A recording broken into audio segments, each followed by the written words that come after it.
One Judicial Watch President Tom Fitton. I'm here for our weekly update on social media. Thanks for joining us.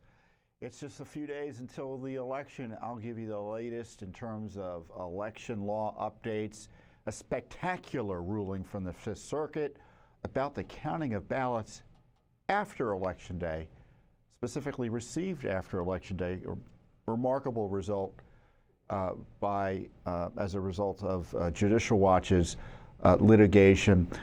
New Secret Service documents further documenting their corruption and deceit that are going to be shocking to you. More corruption at the Biden White House, altering documents. And on top of that, we have this new coordinated, seemingly censorship, suppression, smear operation directed at yours truly and Judicial Watch and other conservatives who are out there speaking truth to power. First up is, I guess, the big news, and it's worth repeating because you may have missed it. The Supreme Court ruled in favor of the Commonwealth of Virginia in their battle against the Biden Justice Department and allied leftist judges at the lower levels to force them to put non-citizens back onto the voter rolls and prevent them from taking people who identify as non-citizens off the voting rolls. So a lower district court judge ruled in favor of the Biden-Harris Justice Department.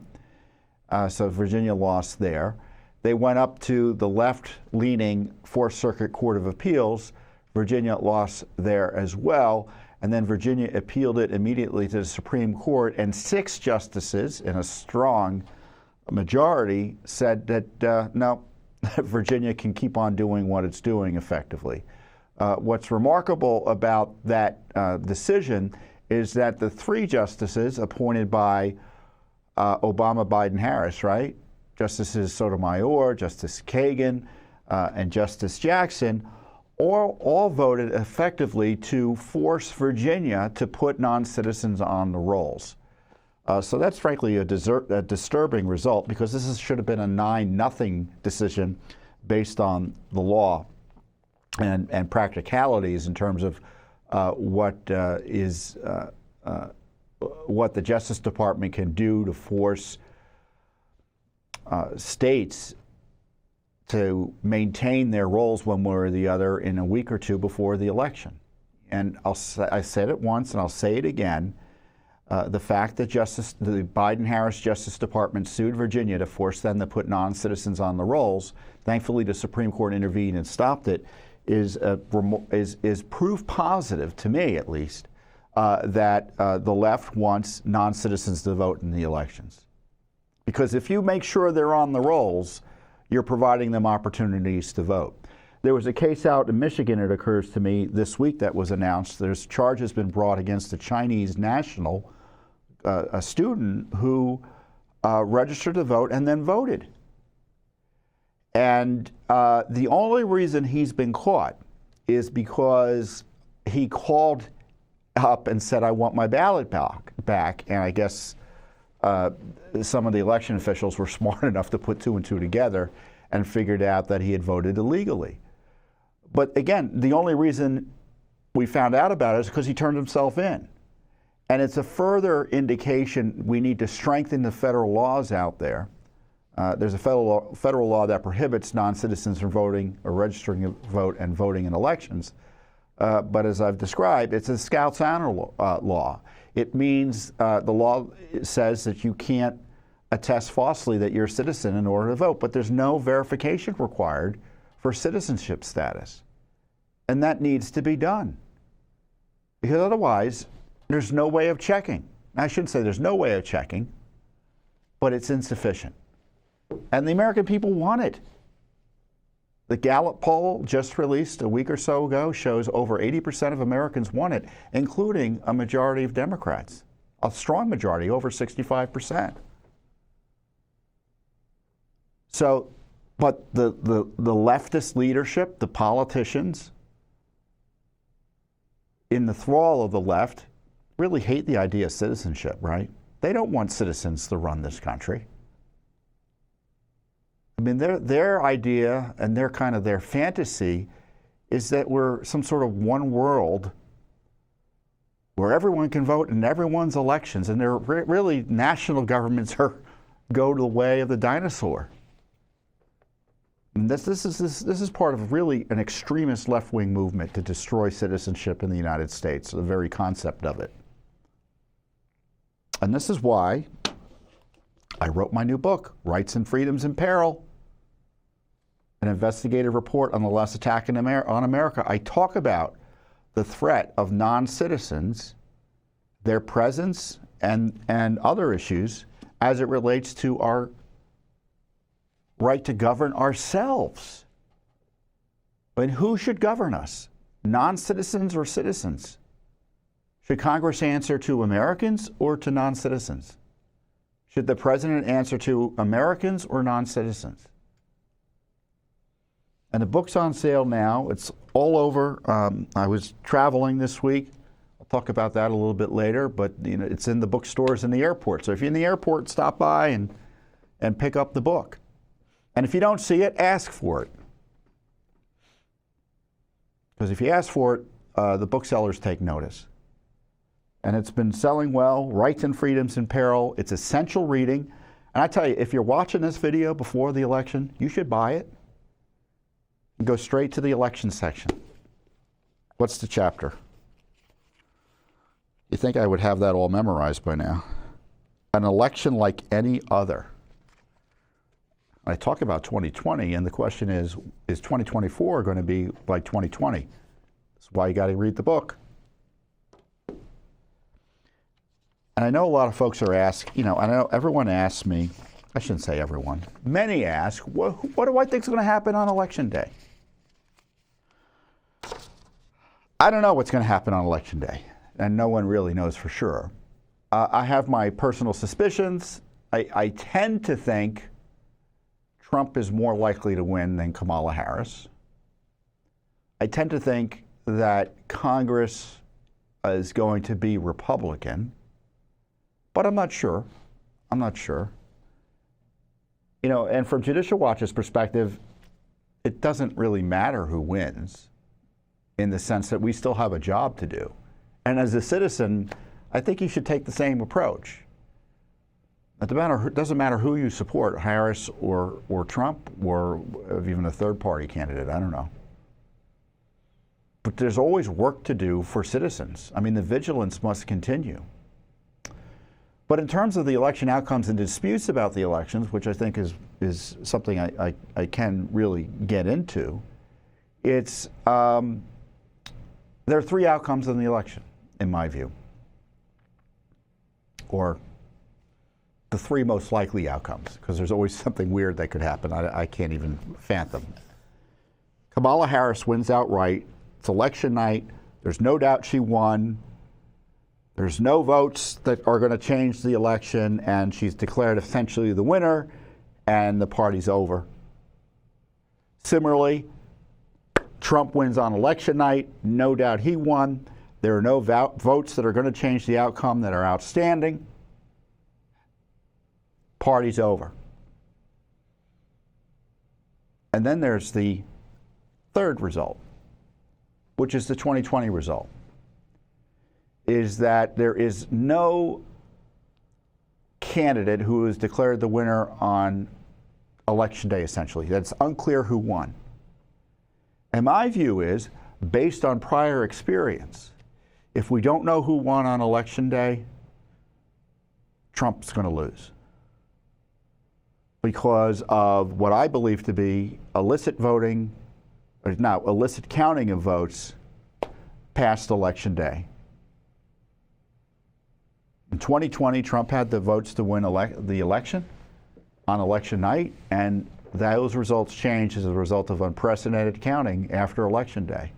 And if that happens again, I think Trump's going to lose. And I think it would be an illicit result, certainly in the least a controversial result, and we'll just have a 2020 dispute all over again about how the elections were run. So that's what's going to happen, I think, one way or the other. One of those three results. I tend to think that Kamala Harris isn't going to be able to win outright, but we'll see. Who knows? I don't know. I don't know. In the meantime, but Judicial Watch will provide independent oversight of the elections, right? So it's not to achieve a result because we like or dislike a candidate. It's to ensure that the rule of law as it relates to elections are upheld. And as I announced last week, Judicial Watch will have a team in Wisconsin, or teams in Wisconsin, monitoring the polls. And I did a little video describing our work in this regard. Hey everyone, we've got some big news. Judicial Watch election monitoring teams will be on the ground in Wisconsin to watch the polls on election day. We will be there to expose and deter any fraud. On top of that, we have a national election integrity monitoring program that allows voters like you to contact us if they run into any issues at the polls, see anything suspicious, have issues with machines. You know what the issues potentially could be. Report any of that to us directly at electionlaw@judicialwatch.org, electionlaw@judicialwatch.org. Again, Judicial Watch is committed to the heavy lifting to ensure fair and clean elections for you. So our election teams will be run by Bob Popper, who's a former senior official in the Justice Department as it relates to voting and law enforcement, election law enforcement. And so we're going to be there carefully monitoring the polls where we can. And because Wisconsin obviously is a place that is important in this election, so I think it's important to have independent observers there. And it's just a straightforward, we're not there to make noise, we're there to observe, report. Hopefully our presence, our team's presence deters fraud, and hopefully our presence also, to the degree any fraud exists, allows us to uncover it because we're there seeing what might happen in person. In addition, we're going to rely on you to report issues as it relates to the elections as well. This is why we stood up the Judicial Watch election fraud report line. Again, go to, you just send an email to electionlaw@judicialwatch.org, electionlaw@judicialwatch.org, and just send the emails. And if, and you may think it's unimportant, and it actually may be unimportant, but unless we see the email, we can't judge whether it's important or not. Now, maybe we can't pursue every lead that you send us. But again, we can't pursue leads you don't send us. So don't be shy about using the email. Okay, if there's something that's concerning to you, and you're a voter, you've been voting, probably many of you watching this have been voting for some time, you know what's up and what's down in the voting process. And if you follow Judicial Watch, you certainly know, what issues might arise when you go to vote. So if there are any issues that pop up, do let us know. And as we describe in our the page here, we'll provide a link to it. There are 3 things you need to do. If there's an issue, tell calmly, but directly, your local polling officials what's going on. Call your state's election hotline. You can look that up pretty easily, and also send an email to Judicial Watch. And never, ever get into a confrontation with another voter. Stay calm. Talk to the officials, send an email to Judicial Watch. So that's pretty easy to remember. In the meantime, we've got craziness in the last days of the campaign that's led to misconduct by President Biden or his White House staff. So Trump had this big rally at Madison Square Garden. I talked about this last time. The left was trying to smear him as being a Nazi for holding a rally in Madison Square Garden because supporters of Nazi Germany did that, 70 years ago, 80 years ago? So all the conventions and other political events since then haven't been Nazi conventions other than Trump holding an event. So that was, completely silly politics. But then on top of that, you had President, let's see, there was a comedian who, for all the noise, I haven't seen the original joke. And I guess it's offensive, so we shouldn't play it. Anyway, he made a derogatory comment and a joke about Puerto Rico being garbage or something like that. I don't know the exact quote. And Joe Biden, who is suffering obviously from dementia, gave an unhinged response, and here's the response. Or Puerto Rico, where I'm in my home state of Delaware, they're good, decent, honorable people. The only garbage I see floating out there is his supporters. His demonization is seen as unconscionable, and it's un-American. So he called President Trump supporters garbage. And rather than, I think I put out a tweet. Do we have the tweet? I say, why doesn't whoever is running the Biden administration just have Joe Biden apologize for the garbage comment? I mean, he could have easily said, and most people understand he misspeaks a lot, I didn't mean to call all supporters of Trump garbage. I was talking about the comment. That was garbage. Or something else where he says, obviously I didn't mean to say that. But instead, it was this, like, I hate to use, I shouldn't say I hate to use the word, but it is like an Orwellian obsession, communist, Marxist obsession, with just like trying to change reality by manipulating language and the truth. And they're trying to pretend that he didn't say what he said. And I first heard, and it didn't click. Believe it or not, I don't, especially these day-to-day kerfuffles, I try not to get too involved in them because, it all becomes mania after a while. And it's all passing in the sense of, this is just the hyperbole and fever-like talking related to a pending election within days. Then I heard like the apostrophe excuse. And I'm like, I can't even imagine what that is. And then I saw this AP story. And of course, Trump drove them crazy, by the way, by showing up. We have the video.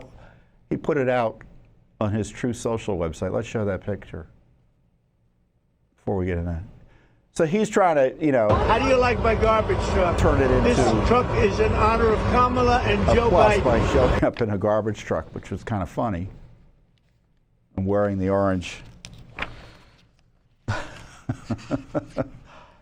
I mean, I think it's an apolitical comment to say it's kind of funny, but I don't know, other people may think it wasn't funny. And so it became an issue for the Democrats because of what he said. And so, like I said, rather than apologize, they engaged in Orwellian manipulation of language and insulted virtually every American on planet Earth and anyone else with two brain cells to ignore pretend Biden didn't say what he said. They could have said even what he meant to say was X, but that would mean that it would be an acknowledgement of wrongdoing by Biden, who, by the way, on another matter, it's like completely out of it. Did you see this crazy video about him biting babies? Did we have that around?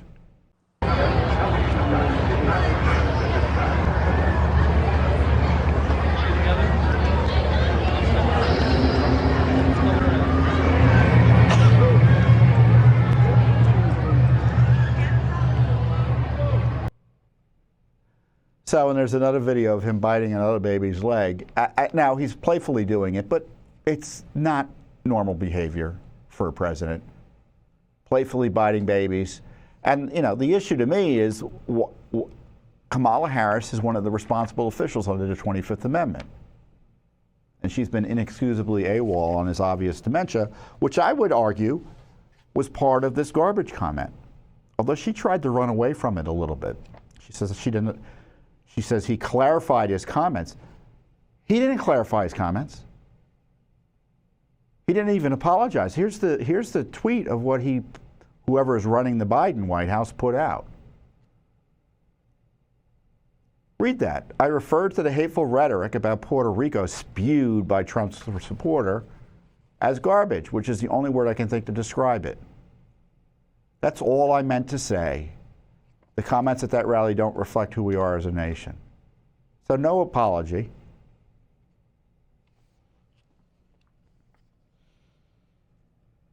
And then the AP, which is no conservative outlet, it's a left-wing outlet, reported the following.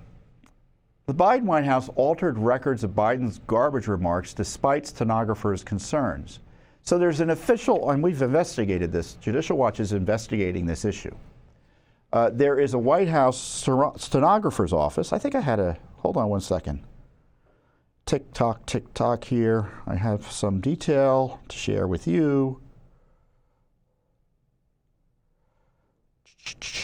Give me a second, everyone.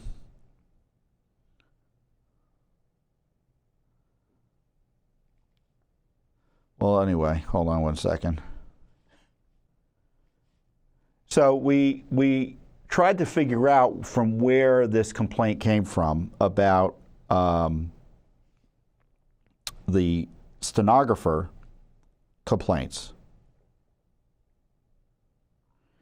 And there's a stenographer's office. It's called the Stenography Office, and it's in the Executive Office of the President. And there are 6 employees there. And I have the names. So they're civil servants. They're there no matter who's president. And so they did an official transcript of this. And according to the AP, the White House press office, in consultation with Biden, altered the transcript. Biden, according to a transcript prepared by the official White House stenographer, so this is the official document that I would argue is a presidential record, which is a legal issue for the White House if they were messing with it. This is what he said, and you saw it too. The only garbage I see floating out there is his supporters. His demonization of Latinos is unconscionable and it's un-American. Okay? But the transcript released by the White House press office rendered the quote with an apostrophe. Reading supporters. You see that? They took away, moved the S, added an apostrophe, rather than supporters, which aides said pointed to Biden's criticizing Hinchcliffe, who was the comedian. Why are we talking about a comedian's joke in a presidential campaign is beyond me. Not the millions of Americans who are supporting Trump for president. And sure enough, the notorious deputy press secretary, or one of the press officials, Andrew Bates, posted the fake quote up on his Twitter. Can we find that? Did we find that? Let's go down to where he posted it. Scroll. Show the screen and scroll so I can read it. Scroll.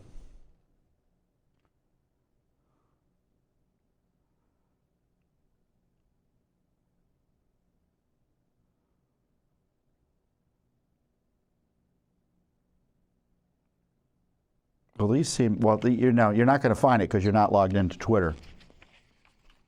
Well, anyway, he quoted the tweet. Or he quoted the statement in a tweet.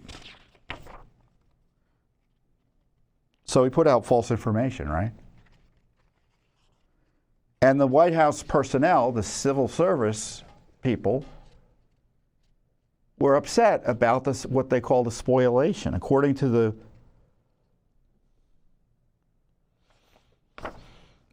the AP, I think I set it apart here.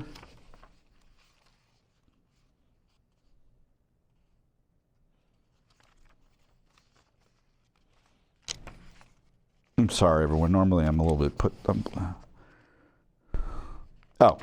so the change was made after the press office conferred with the president.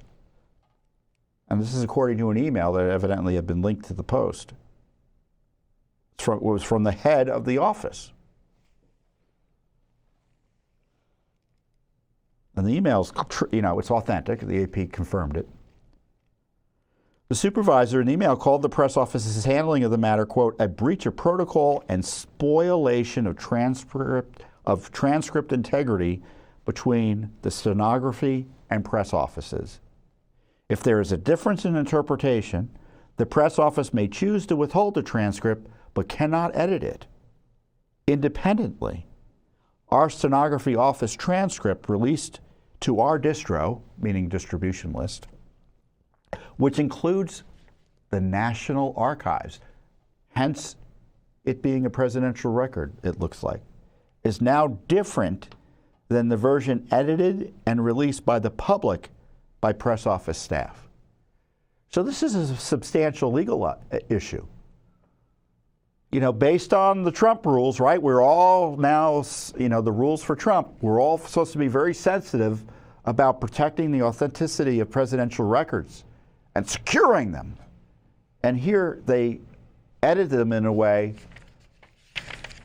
that, according to the head of the stenography office, was spoliation.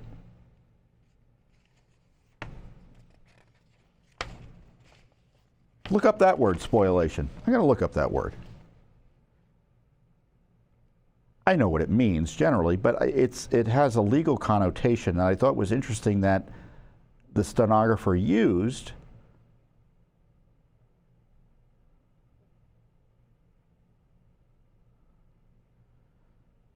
the initial dictionary. What is spoliation in law? This is what Google says. Spoliation means the suppression or destruction of evidence. It can also mean the alteration of evidence. Not good. Not good. So Bates posted it, and it became part of the left-wing media political complex defense of Biden calling tens of millions of Americans garbage. And now they've raised, you know, an issue that requires law enforcement investigation, as best I can tell. And of course, this isn't the first time they've messed with records, because Judicial Watch found that through our FOIA lawsuit, remember, over the transcript of Joe Biden's interview with the special counsel, the Garland Justice Department came in and altered an official court reporter transcript, or the transcript taken by the FBI, whoever did it, but it's the sort of thing that you don't mess with because it was created by a stenographer or a court reporter. And they edited it to take out the pauses and words, you know, the ums. You know, we all say those. I shouldn't say we all say them. Many of us do. I just did one, you know, right? That's kind of a pause, a way of describing verbally a pause in your brain, right? You're looking for time. You need a little time, right? So when someone says it suggests they don't know what they're saying or what they're about to say. And in the case of Joe Biden, it would suggest about issues about his mental capacity, which is why, in my view, they were edited. So anyway, this is at least the second instance of the Biden administration editing material, official material, court or White House presidential records, it looks like, to help Joe Biden out. And in this case, to help Kamala Harris out. So it wasn't about protecting Joe Biden, it was also about providing cover for Kamala Harris. So this comedian makes this garbage comment about Puerto Rico, and it leads to crimes in the Biden White House. I mean, it's been quite a week, hasn't it?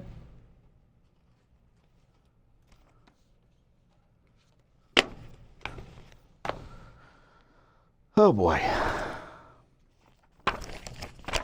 So we talked about the Supreme Court on election integrity.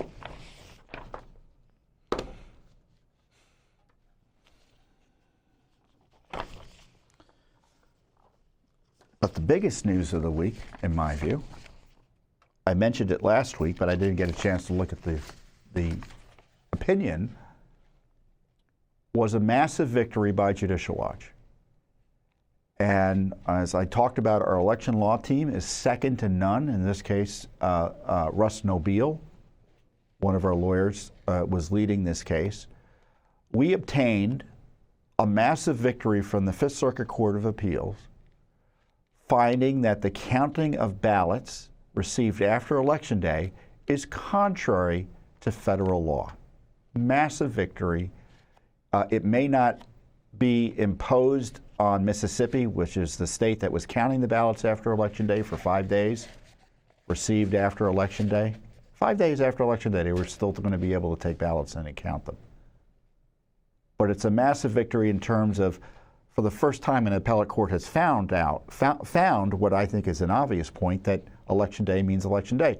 And we've done an animated video kind of highlighting and explaining what the issue is about. So let's run this. Some states allow votes to be received and counted after Election Day, in violation of existing election law. Federal law says the first Tuesday after the first Monday in November of every even-numbered year is Election Day for federal elections. Extending the counting of ballots runs counter to federal law and invites fraud and undermines voter confidence. Right now, Judicial Watch is suing Illinois and Mississippi for allowing ballots to be received and counted days and weeks after Election Day if the ballots are dated on or before Election Day. As you can see, Judicial Watch is hard at work ensuring our elections are fair and honest. And you can be assured we are ready to do the heavy lifting to make sure they stay that way, because no one is above the law. So isn't that great? We're out there educating folks, and then we get this key victory on the Fifth Circuit. And, we've been pushing this issue for years. We filed really the first comprehensive lawsuit. I think there were issues about this in 2020, but we really got it perfected in terms of what the legal argument would be in our lawsuit filed against Illinois in 2022. Now that case is on hold because the courts found that candidates don't have standing to challenge the potential illegal counting of ballots, which makes no sense. It's absurd, and the court should be a little bit ashamed of running an argument like that. Now, Mississippi, the lower court found against us on the merits. They thought federal law didn't prohibit it. And as I highlighted there, it's kind of an easy call, isn't it? So the Fifth Circuit decision was really a dramatic victory for those of us concerned about getting back to the idea of an election day and having the law that requires an election day be vindicated. Because when you count ballots that arrive after election day, not only is it contrary to federal law, as the Fifth Circuit has affirmed at least, but it requires, it's an opportunity for voter fraud and undermines voter confidence.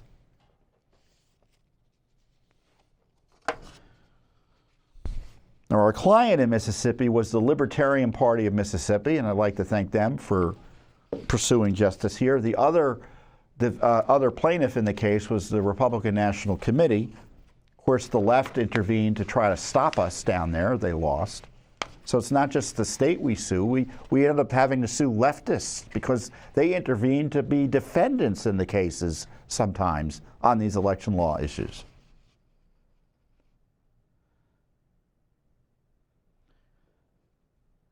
Part of the opinion reads, Congress statutorily designated a singular day for the election of members of Congress and the appointment of presidential electors. Text, precedent, and historical practice confirm this day for the election is the day by which ballots must be both cast by voters and received by state officials.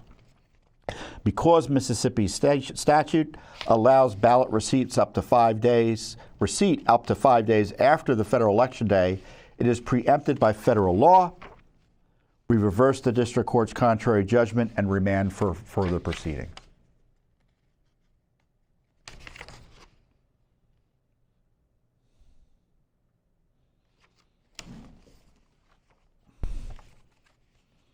There's something else I wanted to read from here. The state's problem, and this is kind of, I encourage you to read the decision. It's educational. The court cites or references, it doesn't necessarily give us the credit, but references many of the arguments and details on the history of election law and our elections in the United States uncovered by our litigation team. So this is a Judicial Watch opinion through and through, in my view. The state's problem is that it thinks a ballot can be cast before it is received. So the government was saying, Mississippi was saying, oh, it doesn't matter if we get the ballots 5 days after Election Day because effectively the vote occurs before Election Day. Meaning it's postmarked, it means that's when the vote occurred. And it's been cast. And the court said, well, that's ridiculous. And here's their example. What if a state changes its law to allow voters to mark their ballots and place them in a drawer? Or what if a state allowed a voter to mark a ballot and then post a picture on social media? The hypotheticals are obviously absurd, but it should be equally obvious that a ballot is cast when the state takes custody of it. And the court made the point that the election is continuing if votes are, quote, being cast and received after Election Day, which is contrary to the plain reading of the federal law at issue there. And so it goes through the history of voting, the history of mail-in ballots or absentee ballots. Of course, a lot of this stuff would be obviated if there was, we got back to the traditional approach on absentee ballots, which was essentially making it rare. I mean, mail-in balloting is anathema, as I said before, to fair and free elections, and it causes issues like this. But what a victory. And it's difficult to overstate how important it is. Now, the question is, well, is it going to apply to this election? It's unlikely given what the court found here. And they reference a Supreme Court decision that, it's called the Purcell Doctrine.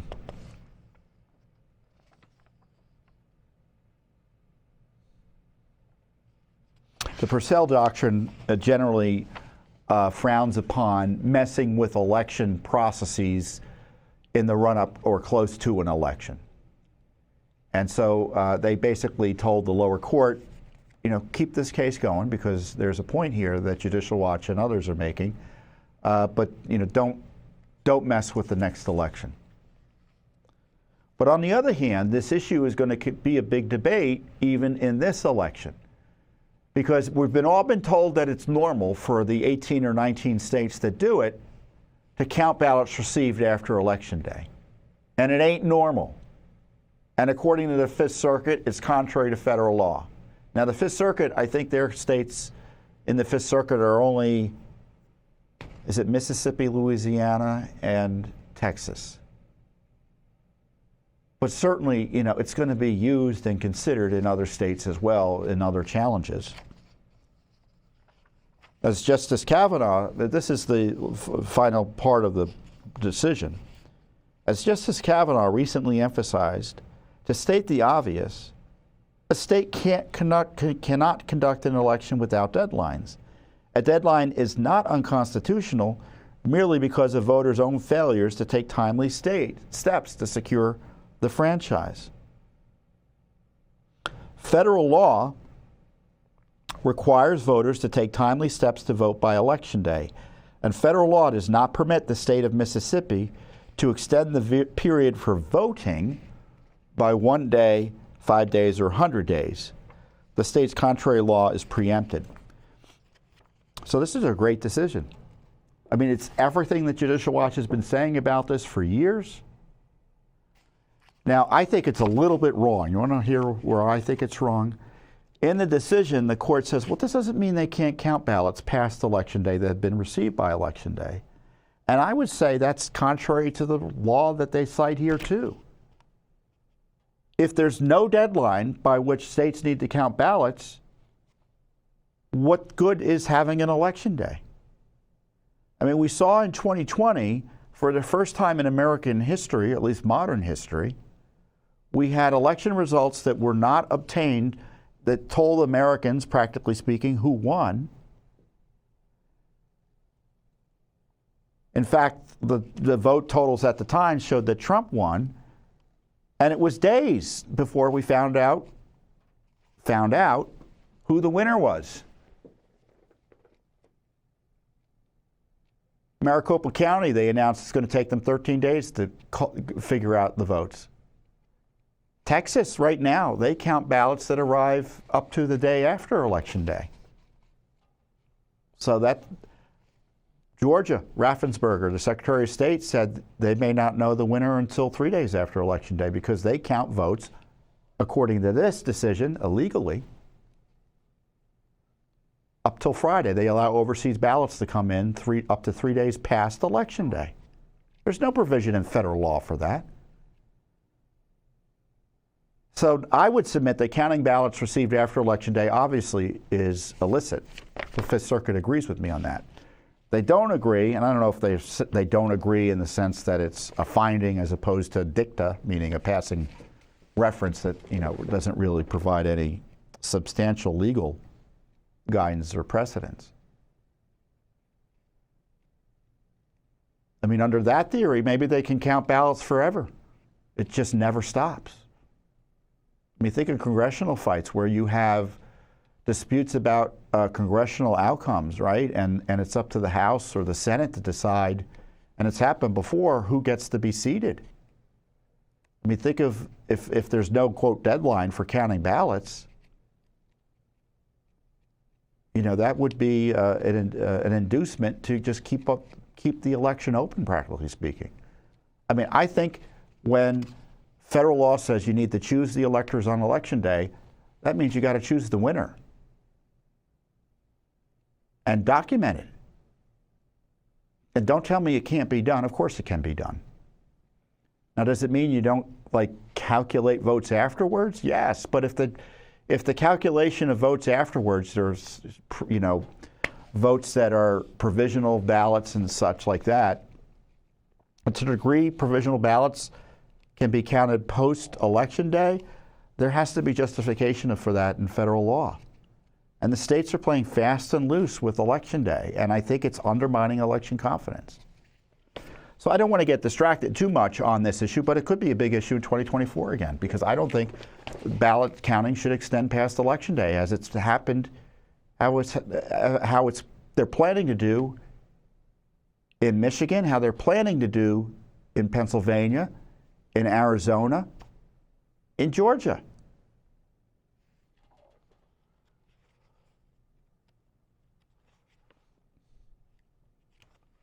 And certainly this decision. And I think we're going to share it with all the 19 states that do it. Whether we sue there or not is another matter.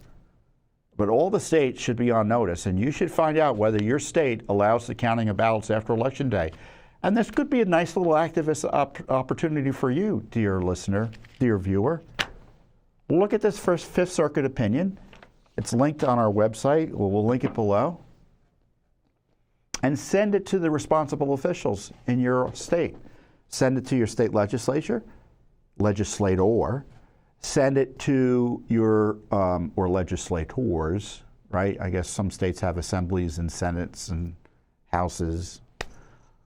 I think there's one or two states with a unicameral body. So whoever your state representatives are, send it to the governor and send it to the leading election official, which in most states is the Secretary of State, and say, why is our law at odds with the logic in this decision? It means in Texas too. Texas needs to fix its law now. So that's nice little activism for you all to do. Demand that they stop counting ballots received in the least after Election Day. And you'll read in this decision the logic is irrefutable. Irrefutable. It's a great, and they don't want us, to, and I just want to say something else, because I was about to get into the censorship of our talking about this. Because I sometimes don't praise Judicial Watch enough. So our election law work has been going on for well over a decade. I mean, in No, it actually more than that, 2 decades. Did you know in the year 2000, I was down in Florida with other Judicial Watch colleagues and a Judicial Watch team generally, counting ballots that were disputed in the 2000 election in Bush versus Gore? Do you know that? So we've been monitoring and dealing with election law issues for 2.5 decades here at Judicial Watch. So there are few organizations with more expertise and experience and knowledge and awareness of election issues than your Judicial Watch.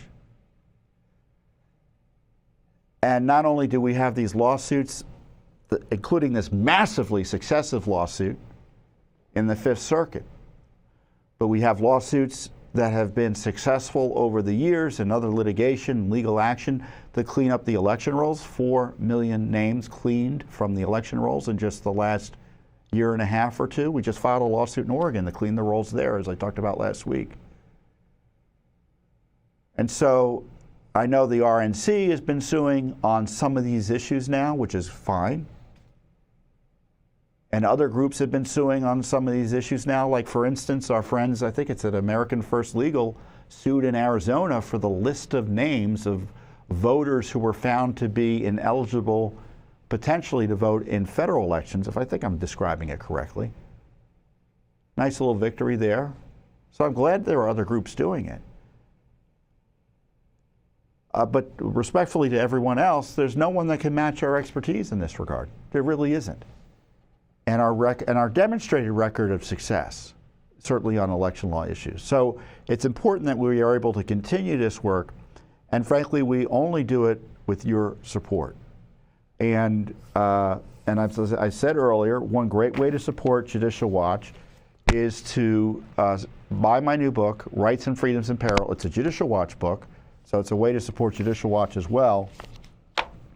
And I was down in the Villages in Florida this week talking to a sold-out crowd of patriots. It was a MAGA group. And they just, they're very much concerned about these issues, as you might imagine. And we're very interested in my take on it, but also excited about the book as well. And we had a little video of my soldier down there. I wrote this book for Judicial Watch, Rights and Freedoms in Peril, because I'm not going to stop standing up. We have this rising radical left that is attacking our constitutional institutions that protect our rights and freedoms. And plus they're attacking them directly, specifically by going after our First Amendment free speech rights. I've never seen anything like it in American history. When Trump is censored, it means every American who follows him is censored. I'm also concerned about the way the elections are being run. Are they being run in a way that's fair and free and will have the confidence of the voters?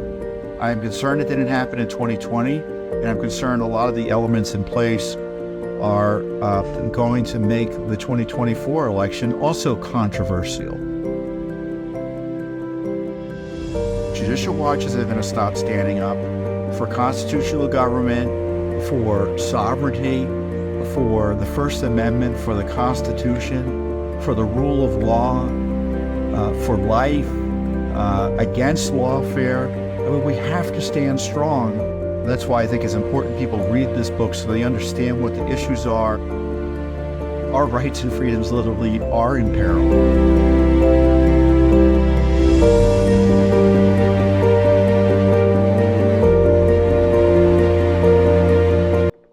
So you can see the energy of the patriots down there. The Villages is it's kind of a well-known spot. It's I think it's 55+ community, but it's a massive, massive community. I think 150,000 people live there. But they're concerned. These are patriots who, all of them have early voted. Most of them have. They are, though, pretty serious about what they want to happen. They're serious about policy and politics, and they're also worried about the future of the country. And so this is why it's important. I think for those of you who are worried, first of all, it will explain what it is you should be worried about and as importantly, what to do about it. And one of the reasons I know that Judicial Watch is effective, it's like the old phrase, we love him for the enemies he has made. And Judicial Watch has many enemies among the cadre of corrupt politicians here in Washington, D.C. that have inhabited powerful positions. Bill and Hillary know who we are. I don't know if Obama knows who we are. You can be certainly sure that the Biden White House knows who we are. I don't know what Joe Biden knows, so I'm not even going to venture. President Trump knows who we are. But the left surely knows who we are. And they are desperate to censor us. They hate us. And we're repeatedly targeted. And we're one of many who are targeted by the left, to be fair. But we've been censored repeatedly by big tech at the behest of government, at the behest of dishonest leftists. We've been targeted by this Justice Department. Many, many years ago, we were even targeted by the IRS. So if we've suffered the slings and arrows of government abusers and their allies on the left, and we're seeing more of it just this last week. I got a call, or my colleague, our press officer, received an email from the Washington Post, a reporter at the Washington Post, earlier this week. And normally when you get a request from the Washington Post, obviously you pay attention because it's however terrible we think the Washington Post is, it is a powerful media entity, and you want to know what they're doing, especially if they're going to be reporting about you or your organization. So we paid attention to the request, and the request came in at 5. Let's go to the because I posted what they sent to us. So they sent this to us on Wednesday, October 30th at 5:16 p.m. and they said they wanted a comment for an 8 p.m. deadline. So from the get-go, it's unprofessional. They've got an 8 p.m. deadline. They send us an email after hours. After hours? Wanting a comment, and look at what they were asking about. I'm working on a piece about the role of podcasts. I don't even know what are playing in casting doubt on the integrity of the 2024 election. The piece includes interviews with researchers, which you can be sure are leftists, who say podcasts are an especially effective medium for such claims because of how technically challenging it is for companies to do content moderation. So content moderation is the left-wing code for censorship. That's what content moderation is. And the Washington Post, being a leftist activist group that sometimes does journalism, this is what they described they were doing, targeting Judicial Watch and others. Their analysis found that the Charlie Kirk Show, and Charlie is one of the most effective conservatives in the country. He runs Turning Point USA, the nonprofit. He has a PAC and other political action-oriented groups that he's also running. Powerful voice because of his social media presence as well. And the story specifically mentions an exchange Kirk had with Tom Fitton on an October 18th episode of the show titled "Fixing Elections is Easy," which is why the left fights so hard against it. In the conversation, Kirk asks Fitton whether the election is fixed, and Fitton responds that the voting process is structured in Arizona and Pennsylvania to steal the election if need be. And then they quote me further, if you normalize the counting of ballots after Election Day, which is what I've been talking about, right? And the Fifth Circuit or at least partly agree with me, that sure makes it easier for fraudsters to come in and manipulate the outcome. So I saw this and I got mad. You know, it's 5 o'clock. I work later than many other people do, but I don't like working later, and I don't like having to work late to deal with a crisis like this. A left-wing reporter for a powerful media group throwing out garbage inquiries like this, obviously to try to destroy and censor us. And this is my response to her. No, go back to the email. Stop trying to get me and Judicial Watch censored by invoking leftists who hate the First Amendment and free speech. Your inquiry is another reason Bezos, is it Bezos or Bezos? Bezos needs to clean house at the Post, because there's been controversy about Bezos acknowledging that the Post is full of leftists and no one takes it seriously. This is why no one takes the Washington Post seriously, because of agenda pushing leftists like this reporter. And as I respond, so the Post then published this story. Let's bring the story up.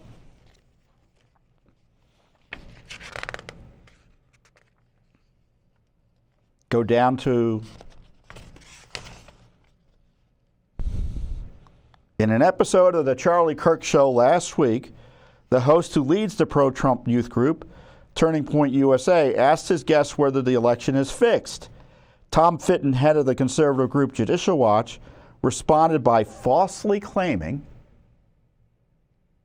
so that's the smear, falsely claiming that it is illegal for votes to be counted after Election Day. How is an opinion false, even though some states explicitly mandate that practice? By the way, this was written after the Fifth Circuit ruling. I mean, so it's really egregious that she smeared me in this regard, and Judicial Watch, and Charlie. He said the voting processes in Arizona and Pennsylvania is structured in a manner to steal the election if need be. Is there any doubt? I talked about the post-election day counting. It's outrageous. It undermines voter confidence. It invites fraud. How is that even a controversial comment? If you normalize the counting, and this is an accurate quote, I don't understand what's controversial about it. If you normalize the counting of ballots after Election Day, boy, that sure makes it easier for fraudsters to come in and manipulate the outcome. Fitton's comments echo false claims. Again, there's that word false that Trump made in 2020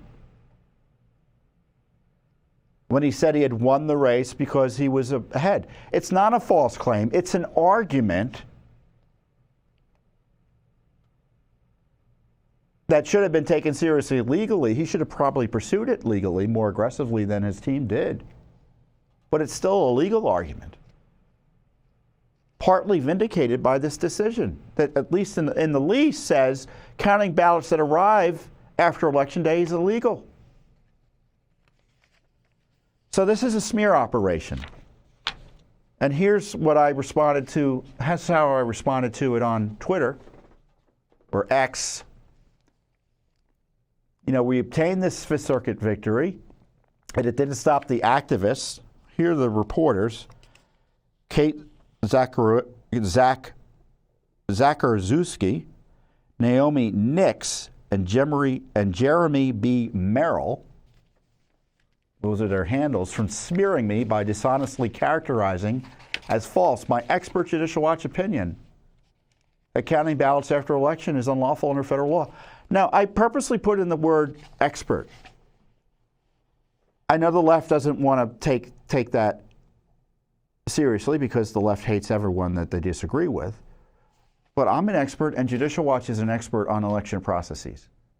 I've been doing this for 26 years at Judicial Watch. I've testified to Congress on the issue. Judicial Watch has one of the top legal teams on the country on issues of election integrity and law. And so if it's my opinion that federal law prohibits the counting of ballots received after Election Day, which it does in all sorts of circumstances, and if it's my opinion that even counting ballots after Election Day is illicit, it ain't false. It's my opinion stated in good faith. Let's go back to the tweet because I forget what else I yelled about. both the Washington Post and the New York Times. So there was a New York Times story similarly pushing for censorship of content. Almost, I think it would appear the day before the Washington Post story. So here are the interview segments that Jeff Bezos's activist employees, he really needs to clean house over there, don't want you to see. The segments I had, the interview was part of the, you should watch the entire interview with Charlie Kirk. But here are the sections that the Post smeared me over, and I want you to see the complete comments so you have a fuller understanding of what the points I was making in my conversation with Charlie Kirk about elections. And I was on talking about the book, Rights and Freedoms in Peril. Let's go to the tape. It's the question of, is it fixed or is it fixed? Right? So it's the fixed can have two different words. So they've structured the voting process in places like Arizona or up in Philadelphia and Pennsylvania to make it easier to steal the election if need be.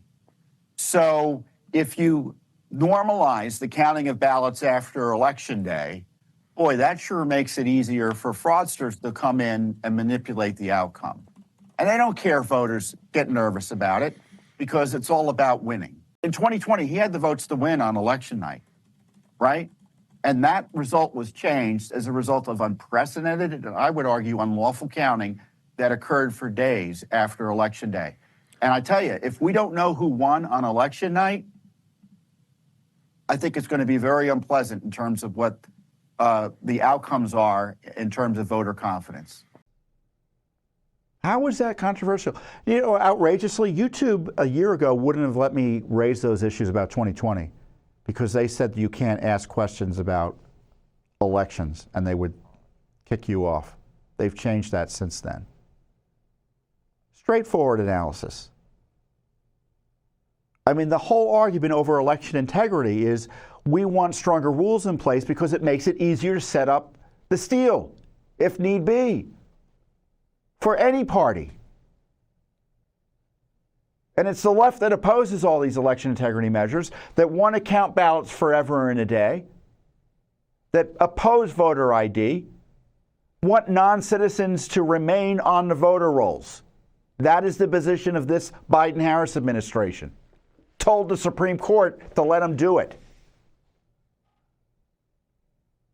And what's the response from the Washington Post? Take Fitton's video down. Take Charlie Kirk's video down. Don't let them talk about post-election day counting. Don't let them ask questions about government abuse, government misconduct. Don't let them ask questions about Biden-Harris's election victory. Don't let them ask questions about the next election. And frankly, the good news is the article being published the week before the election shows they're upset because there hasn't been the censorship they had last time around. And that thankfully is largely due to Elon Musk, in my view. And obviously Republicans have been putting pressure now that they're back in control of the House on the issue as well. But Musk has really set the standard in many ways to allow a fuller debate on these issues, making it harder, not stopping completely, but making it harder for censorship to continue. But it's obviously a coordinated effort because the New York Times had a story the night before stated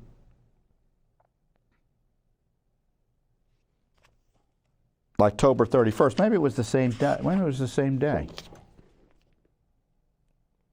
Yeah, it was the same day. So they had two stories. New York Times, Washington Post puts out two stories saying that people aren't being censored enough by YouTube or on the, quote, podcast. The election falsehoods take off as on YouTube as it looks the other way. So YouTube is still a mess when it comes to certain election controversies. I mean, you may have seen how they vandalize content. I know they vandalize our content with disclaimers that, you know, go look here for the truth on elections and things like that, suggesting the content's off.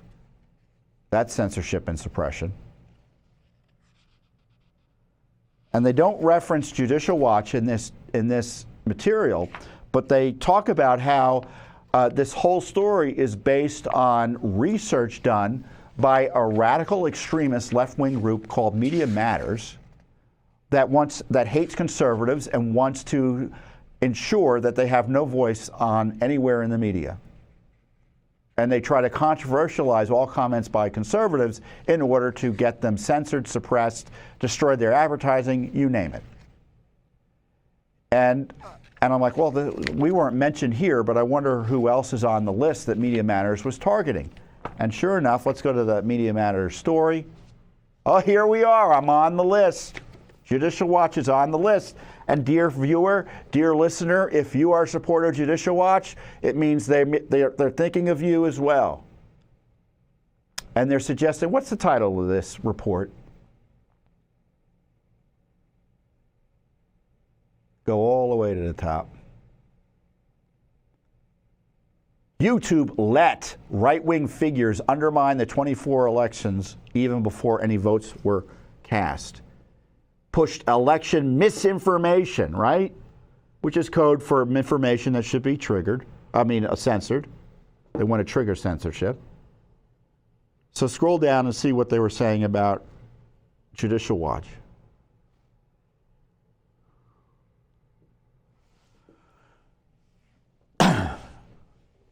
So let's bring it up again. Bring up the Media Matters piece.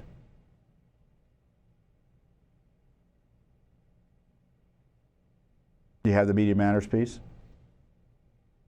There it is. Judicial Watch President Tom Fitton argued, quote, the 2024 election has already been compromised, and announced plans by his organization to sue states to overcome the election rigging. I don't know what that last one was. Maybe it's from a speech I made in 2021 that they seem to reference, or somewhere, I don't know what they're talking about. So what's the issue with saying the 2024 election has already been compromised? It's a straightforward complaint about the Biden Justice Department. Oh, by the way, saying that the Biden Justice Department compromised the election with illicit prosecutions of Trump, they say that's false. And there's no evidence of that. That's the left mantra. Media, and including supposedly regular media entities, regularly say that you're not allowed to say that. That's false. And the reference they're doing is they're pointing to a speech I made to CPAC, and which is the conservative meeting, big convention that takes place every year here in the D.C. area. And here's how I opened the speech, and here's the speech, at least part of the speech, they didn't want you to see. But frankly, I got to begin with some bad news. It's too late. The 2024 election has already been compromised by the Biden Democratic Party's unprecedented prosecutorial assault on the civil rights of President Donald J. Trump. There is a storm front of selective, vindictive, political, and anti-constitutional prosecutions going from Miami up through Fulton County, Georgia, to here in D.C., and of course up into New York. And the front has expanded to other states where lawyers, Republican Party officials, and volunteers are being harassed, sued, disbarred, and prosecuted for exercising their God-given First Amendment and other rights to dispute an election. You know, let me be clear. Moving to jail the leading presidential candidate, seizing his assets, destroying his business, and keeping his name off the ballot are all about turning America into a one-party state. You know, by the way, isn't fraudulently using the 14th Amendment and falsely accusing Trump of insurrection to keep him off the ballot insurrection in itself? If those abusers want to play the insurrectionist game, then virtually the entire deep state left media and D.C. ruling class will have some questions to answer. It's a good little speech, huh? I'm glad Media Matters attacked me and attacked Judicial Watch, because there's some good points there to consider before the election, because the election has been compromised by these abuses of Trump. And the only question is, will the compromised nature of the elections undermine the outcome in a way that people aren't confident that what happened was legit? How's that, quote, misinformation? They want to censor us, okay? And this is an issue that I've raised. I don't know if I've raised it on this program before, but I want to raise it again with you either way because of the election coming up. Now, you may be upset about the outcome of the election, whether you're a Republican or a Democrat. And this message is in terms of those of us concerned about conservative public policy outcomes and the continued protection of our Republican form of government, the U.S. Constitution, and our rights and civil liberties, our freedoms, our sovereignty, etc. Those issues won't go away if Harris is elected, obviously, and they won't go away if Trump is elected. The left isn't going to stop trying to destroy the Supreme Court, the rule of law, the First Amendment, promote open borders, allow aliens to vote in the elections. They're not going to stop any of that. They're not going to stop their diversity mania to destroy America through repackaged Marxism in a way that separates us by race and division and segregation. The left ain't going to stop. Now, the challenges will be different depending on who the president is. The challenges will be different depending on who controls Congress. But the concerns we have as to what needs to be done to defend the republic and kind of restore the rule of law or strengthen it, the left isn't going to stop messing with efforts to ensure fair and clean elections. And the left isn't going to stop opposing that.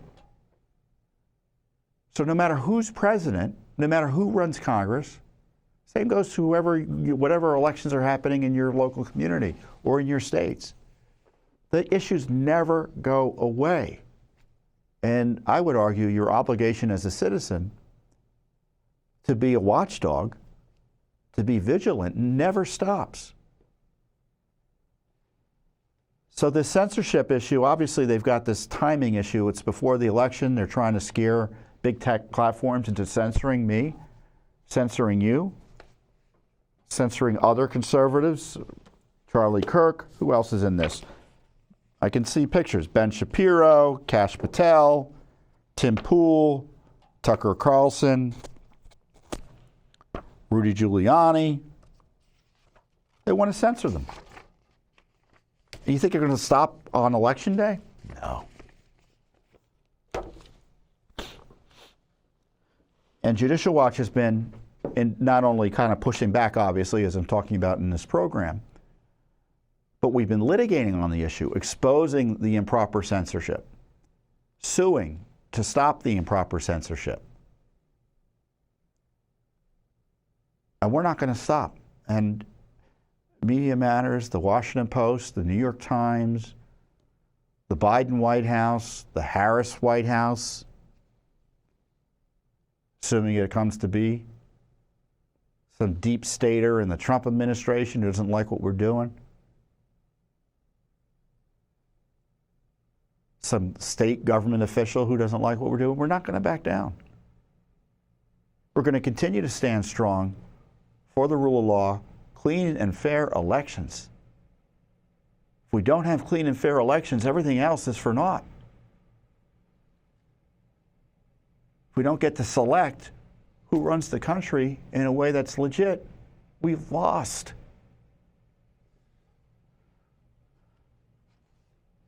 So we will continue with the heavy lifting no matter the opponent. And we're able to do it. And the reason they're targeting us is because we've got such strong support from you, the American people. And I hope it continues.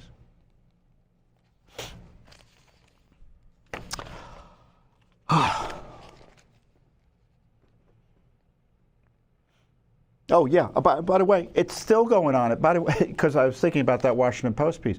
There was just a story up in Pennsylvania that they were messing with voters waiting in line in Bucks County, improperly telling them to go home. And the left is like yelling at us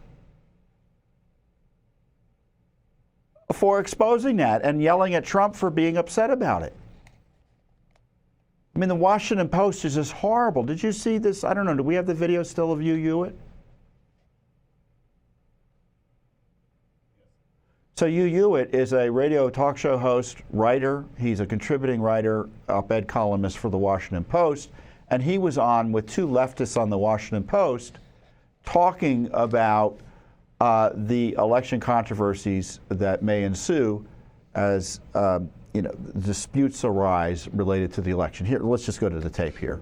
Me, or does it seem like this week Donald Trump is laying the groundwork for contesting the election by complaining that cheating was taking place in Pennsylvania by suing Bucks County for alleged irregularities? And this is on top of his continual assertion that if he loses, it's because of cheating. Yeah, that's what he's been laying the groundwork for this, just not in the last week, but in the last umpty-ump months. No election can be fair in Donald Trump's mind, unless Donald Trump wins it. And I think we are going to see him both rev up his supporters to contest elections outside of courtrooms and go to every courtroom he can in America where it's relevant to make whatever arguments he can, no matter how far-fetched. We saw Jonathan, that I've work got out last time, but it didn't work out this time. Finish, Hugh. It may not work. That may not happen this time. And now I'll let you go, Hugh.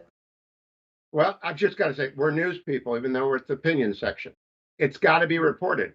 Bucks County was reversed by the court and instructed to open up extra days because they violated the law and told people to go home.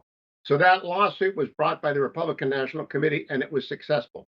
The Supreme Court ruled that Glenn Youngkin was successful. We are news people, even though we have opinions, and we have to report the whole story if we bring up part of the story. So yes, he's upset about Bucks County, but he was right, and he won in court. That's the story. I'll let you keep going, Jonathan. No, I don't appreciate being lectured about reporting when, Hugh, many times you come here saying lots of things that aren't. I won't based come in back, fact. Jonathan. I'm But- done. but- I'm done. This is the most unfair election ad I have ever been a part of. You guys are working. That's fine. I'm done.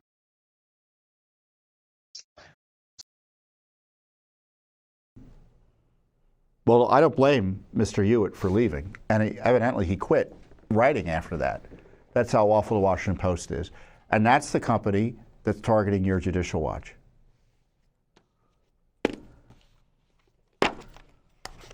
And that's what they think of anyone who dares to dispute anything in the elections. It's snark, nasty, partisan leftist ideology that is guiding coverage of our elections. And you need to understand that as these debates ensue. You know, one of the other issues out there, moving on to another topic, another element of the crisis, is the failures of the Secret Service to protect the life of President Trump adequately. He was almost killed twice, in Butler and then down in Florida. And Judicial Watch has been second to none in exposing over the years the failures, dysfunction, politics, and corruption of the Secret Service. And even after you had this crisis of Secret Service failures around Trump's assassination attempt, the assassination attempt on Trump in Butler, it was so dysfunctional, everyone's expecting, you might think they'd get their act together in a kind of an emergency fashion. No. It's Keystone Cops, contempt for the rule of law, cover-up, corruption, etc. And I think I announced last week or 2 weeks ago that we sued over the Secret Service essentially breaking into the office of a citizen to just hang out, them and local law enforcement, use it as a bathroom and just use it as a place to rest. And there's something called the Fourth Amendment, among other things, that prevent that type of abuse. And the Secret Service lied about it. And of course, we asked for documents about the scandal, and we got, again, the proverbial hand to the face, and so we sued in federal court. And as a result, we got documents. 62 pages of records were turned over to Judicial Watch after our lawsuit. When did we file the lawsuit?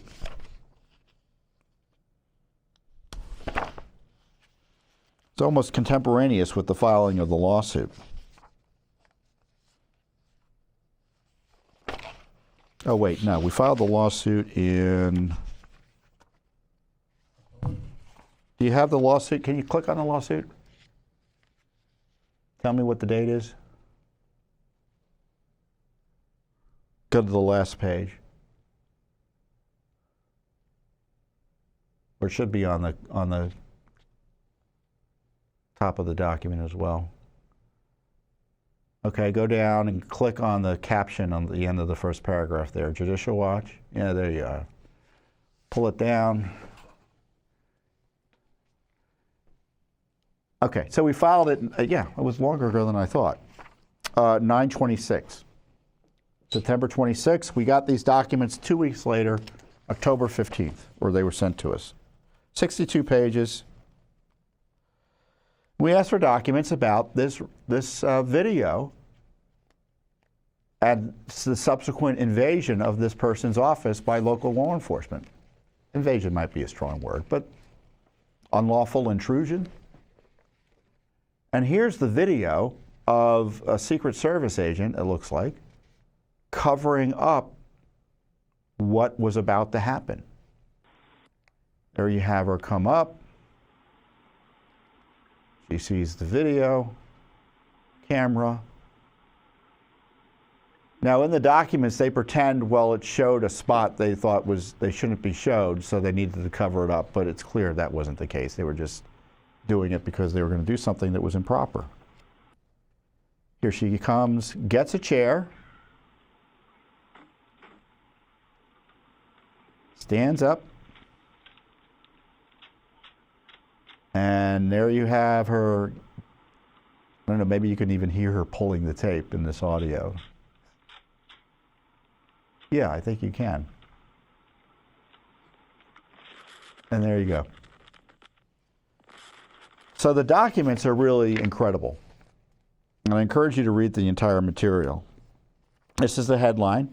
Records confirm agent on Harris Secret Service detail broke into Massachusetts hair salon and taped over security camera.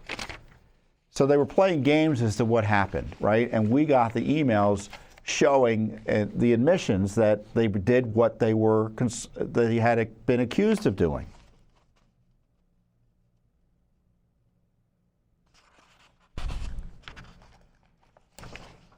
The records show one agent telling colleagues that by covering the hair salon's external security camera with tape, the Secret Service was, quote, mitigating threats. Do you believe that? I mean, it's one thing to lie to us, but are they lying to themselves? They wanted to use the restroom, and they knew this place was closed because they probably, I think, according to the documents that. The woman had said they'd been through so many times for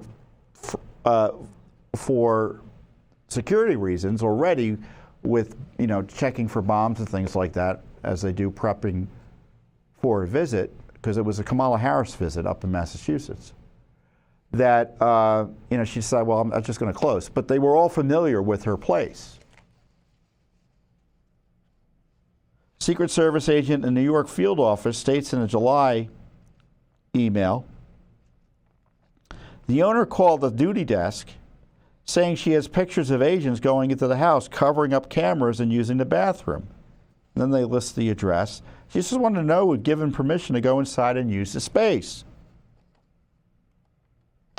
The Harris detail official forwards the email to an official in the TSD, the Technical Security Division.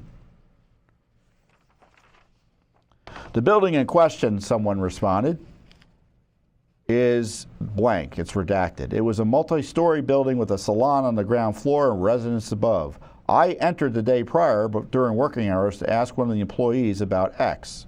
Redacted. I have no knowledge of any teams assigned entering the building at any time.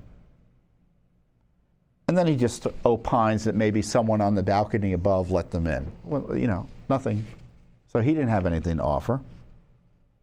Someone else says, also, I was informed after the visit by the arrival departure agent, Special Agent Secret Service name redacted, that local PD were utilizing the bathroom within the building. The Vice Presidential Division, VPD, did not give permission to use this facility. So they're blaming the locals.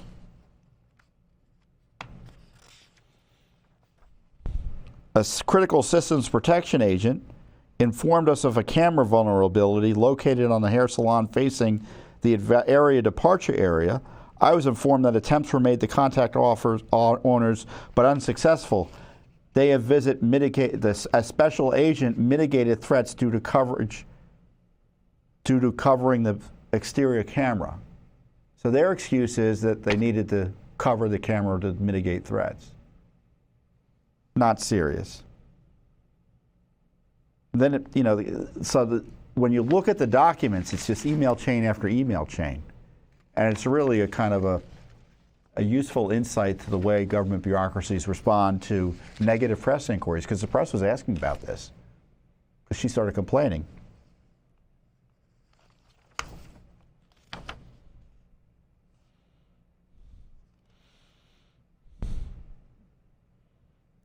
The thread worked its way up to Brian Lambert, who was Assistant Director in the Office of Investigations.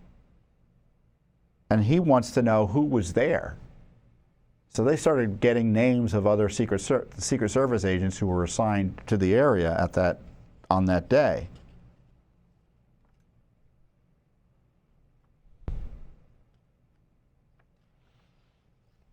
Doesn't look like any of our people. They'd look at the tape, other than the female with the tape.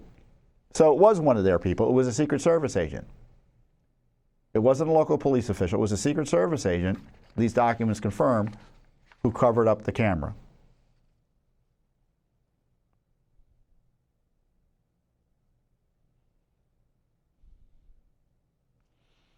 And this is the kicker.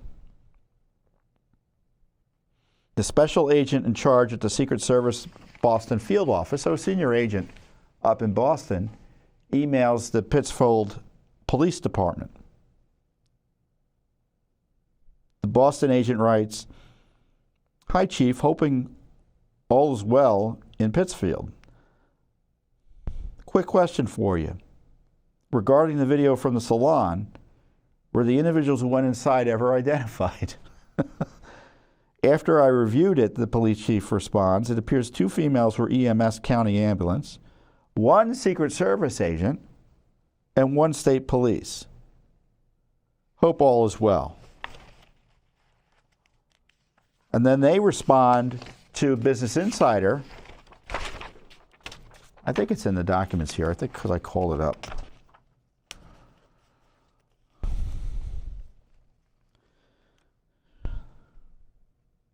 Did a Secret Service officer pick the lock of a door? So the proposed response is no. No one from the Secret Service picked the lock of the door.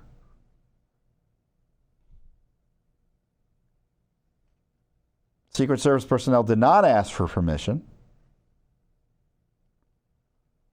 and they suggested that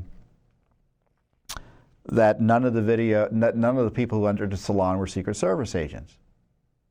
Well, the chief said otherwise. So you've got this internal issue about the truth here.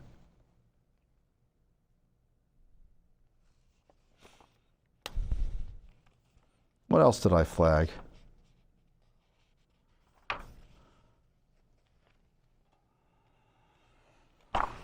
Essentially, the Secret Service agent and a Secret Service person supposedly gave permission for all of this to take place. They directed people that they could enter the salon. That's what I think is in the documents, if I recall correctly. And according to Fox News, they apologized to the woman. Because she says to Fox, she's told Fox, they apologized to me, but they issued a statement which was a non-apology, saying, we respect people's rights. Let me give you the story there.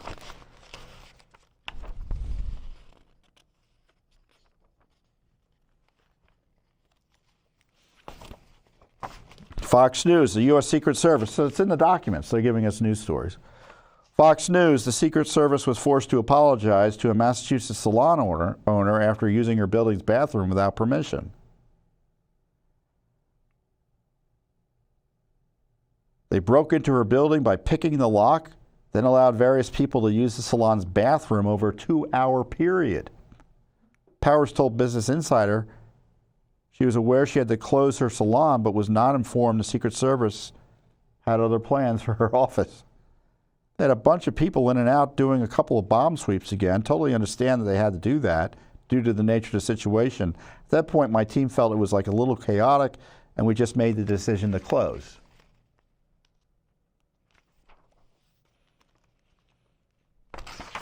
There were several people in and out for an hour and a half just using my bathroom, the alarms going off, using my counter with no permission. And then when they were done using the bathroom for 2 hours, they left and left my building completely unlocked and did not take the tape off the camera. So they left her place unsecure.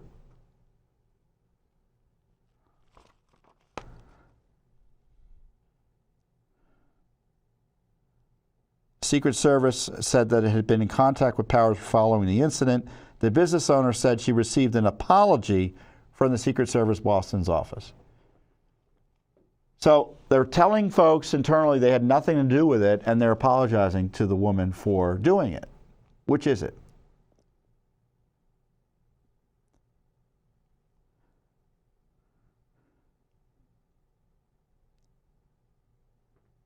Powers said that an EMS worker told her the Secret Service agent in charge of security that day was telling people to come in and use the bathroom. So I was right. I did remember it correctly. So, do you trust the Secret Service to protect President Trump? Do you trust them even to protect Kamala Harris? I don't. I don't trust them to protect any of the protectees, given the current failures evident in the way they operate.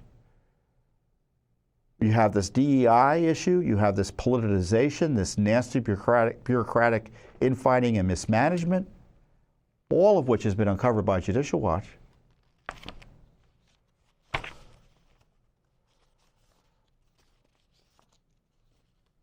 I mean, imagine if it was your home broken into or your office is broken into. Have you read the Declaration of Independence recently? You know what this reminds me of? I'm going to call it up. I know it's getting late, but I want to talk about it. Those of you who know that you know what I'm talking about, right? You know what I'm going to point out to, right? So the Declaration, for those of you who haven't read it recently, it's kind of an indictment of the King of England and the abusers in Parliament of the rights of the colonies.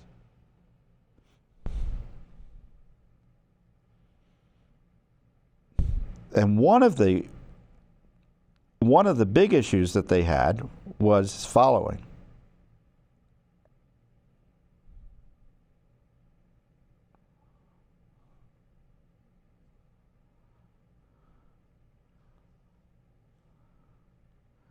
Was the quartering of troops.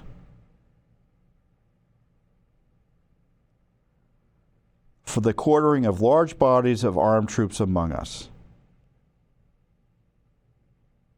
So essentially, troops were quartered within the colonies, and individual households and businesses had to essentially take care of them, despite whatever objections they had. Now, is this the same as quartering large bodies of troops? No, it is not, obviously, but it's what it reminded me of.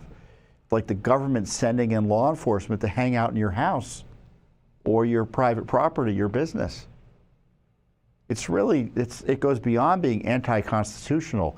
It's actually anti-American in the sense of the Declaration of Independence. And Judicial Watch has uncovered more of the truth about it. So, you know, it's been quite this few years here in Washington, D.C. You know, we had this controversy over the 2020 election. We had an impeachment of Biden, we had an impeachment of Trump for daring to dispute the 2020 election.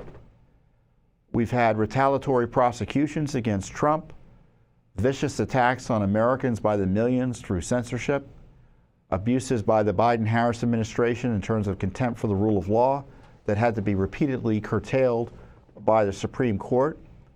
And in response, they want to destroy the Supreme Court. We've had a border invasion like we've never seen before in American history, like no country has seen before in world history. We had a president who was removed from the head of a ticket through a coup. And we have the man who was the target of some of the worst abuses by the U.S. government in terms of targeting any one man in American history, Donald Trump, who is now the leading candidate for president. So it's been a remarkable several years. And through it all, your Judicial Watch has been the lodestar, right? In terms of trying to get the rule of law enforced, highlighting the abuses, being abused for highlighting the abuses. And as I said, we are going to have another election. There's going to be an outcome one way or the other, right? But I can tell you, no matter what happens, Judicial Watch knows what to do. We've been through many presidential administrations. We're going to know what to do for the next one, no matter who it is, in terms of holding the administration accountable, holding Congress accountable, and defending the Constitution, the rule of law, and demanding transparency under law, and suing over abuses and protecting those Americans who are subject to any abuses. So no matter who wins, you can trust Judicial Watch to be your watchdog in Washington in terms of defending the rule of law and defending our republic. So with that, hopefully we know who is going to be the next president, who will be controlling Congress the next time we visit with each other on the Weekly Update.